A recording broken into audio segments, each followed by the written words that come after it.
Izrada budžeta i 7 univerzalnih budžetskih stavki.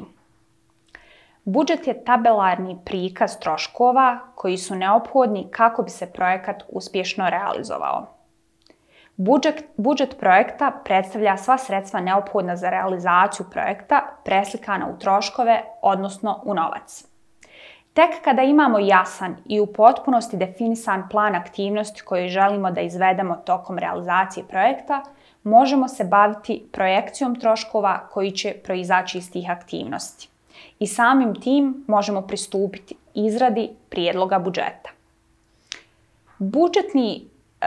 Budžet prati projektni prijedlog. Kada pripremate budžet, pripremajte ga realno tako da buduća realizacija moguća u procentu od najmanje 95%. Pokušajte osigurati što je moguće više utvrđenih troškova, izbjegavajući približne procjene, jer je budžet jedan od pokazatelja uspješne projektne ideje. Vodite računa da je tabelarni prikaz jasan i da osoba koja će raditi ocjenu vašeg projektnog prijedloga ima sve neophodne informacije jasno prikazane u budžetu. Kada pominjemo aktivnosti kao osnovu za izradu budžeta, važno je odmah u vezi s tim i grubo podijeliti vrste troškova koje na projektu možemo imati. Pa tako razlikujemo direktne troškove i indirektne troškove. U direktne troškove ćemo svrstati sve one troškove koji direktno proizilaze iz implementacije samih projektnih aktivnosti, bilo da su to nadoknade za osoblje koji realizuju aktivnosti, troškovi putovanja, troškovi organizacije nekog događaja i sl. A s druge strane imamo indirektne troškove koji nisu u direktnoj vezi sa samim projektnim aktivnostima, ali je neophodno da budu pokriveni da bi sam projektni tim ili organizacija koja realizuje projekat nesmetano funkcionisali. Kada kažemo indirektni troškovi, uglavnom mislimo na troškove zakupa prostora u kojem radimo, režijske troškove održavanja, zatim račune za telefon, internet, razne administrativne troškove i sl. Budžet se kreira prema vrsti troškova, odnosno kategorijama troška. Na osnovu toga imamo 7 univerzalnih budžetskih stavki na osnovu kojih možemo pratiti potrošnju.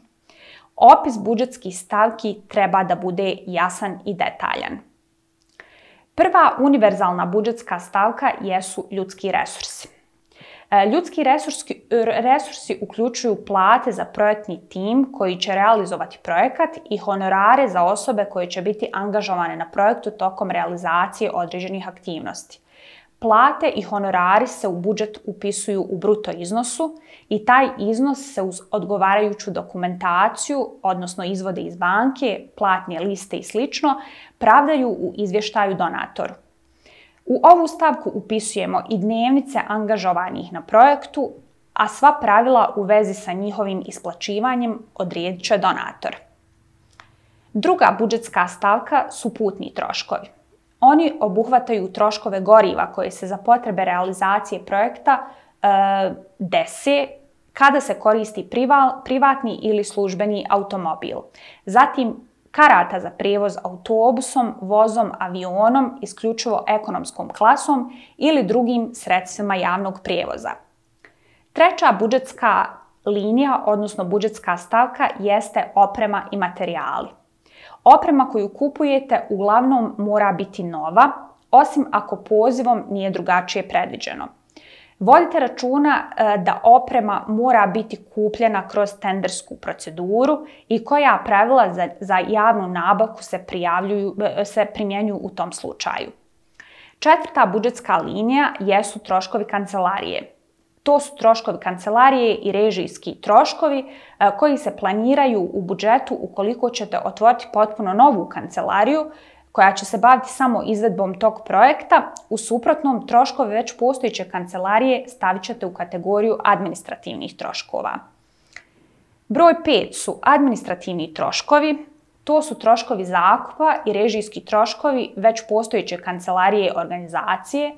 obračunavaju se u skladu sa vremenom koji ćete u tom prostoru utrošiti za realizaciju projekta. Ukoliko recimo pola radnog vremena provodite na realizaciji pomenutog projekta, iz tih sredstava ćete finansirati 50% troškova kancelarije.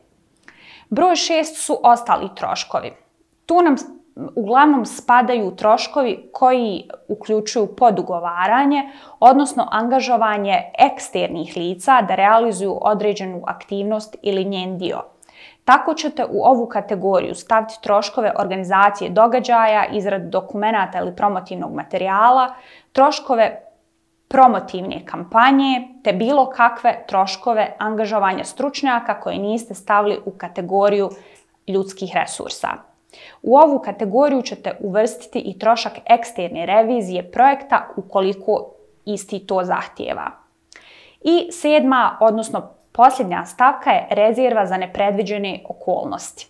Sredstva koja možete uvrstiti u budžet, a podrazumijevaju resurse koji uz saglasnost donatora možete koristiti ako dođe do nekih nepredviđenih situacija.